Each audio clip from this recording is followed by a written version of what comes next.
In order to understand how Texas is settled once it's annexed to the United States, we need to take a look at one of the peculiar institutions of the United States, and that's slavery. Slavery is first introduced into the British colonies, English colonies, in 1618. And from there, it became a phenomena across the entire spectrum of the British North American colonies. There were slaves, north and south, during the colonial period. Some places had more slaves than others, but everybody understood that slavery was a real fact of life in British North America. When the former colonies become the United States after 1783, the question of slavery weighs heavily on the constitutional debate. Finally, when the Constitution is ratified in 1787, there is a idea that the slave trade is very distasteful, and so the slave trade is outlawed by 1808. However, that does not outlaw slavery. Now, to understand how Americans deal with the issue of slavery, we need to take a look at the founding documents, not only the Constitution, but also the Declaration of Independence. Both of these have an idea of natural law, in which people are born free. Therefore, slavery and involuntary servitude is an artificial construct.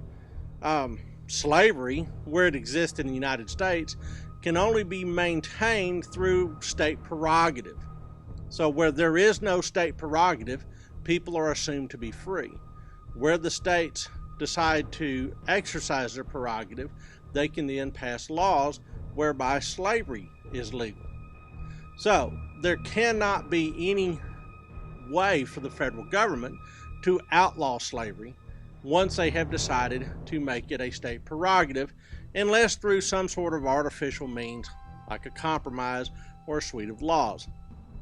In essence, the federal government has its hands tied when it comes to slavery. As a result, the Constitution de facto protects slavery. Well, that seems odd for a nation of free people where everyone is created equally. Well, it gets even more bizarre.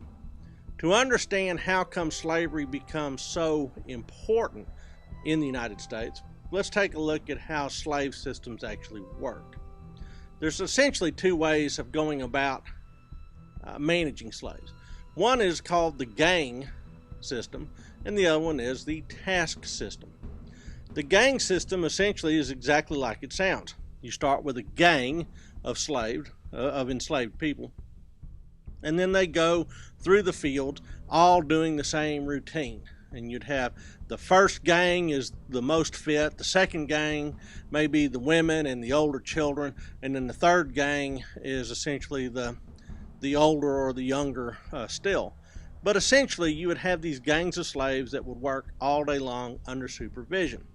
The task system, on the other hand, essentially says here's a number of things we need to accomplish in X amount of time, and here's your chore list, here's your chore list, here's your chore list. Well, tobacco, rice, these things tended to be more task-oriented. Cotton, however, was very gang system oriented. Well, that's neither here nor there, because cotton, at least in the 1780s, was not a particularly efficient crop.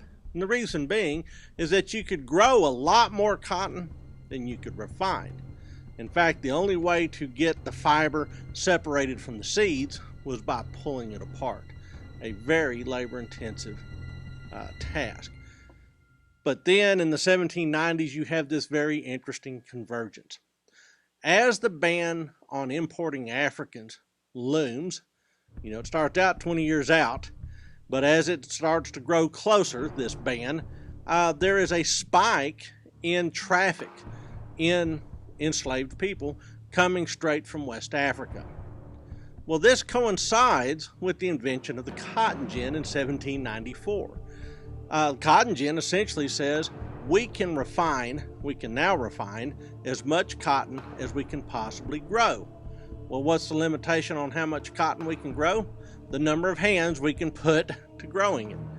So all of a sudden, slave ships are heading to West Africa to get the final loads of slaves, enslaved people, to come and work during this bonanza period. Well, about 10,000 slaves are imported a year during this last about 15 years of the ban, before the ban. So about 10,000 a year. Ultimately, there's about 150,000 slaves imported directly from Africa at the time just before the end of the African slave trade.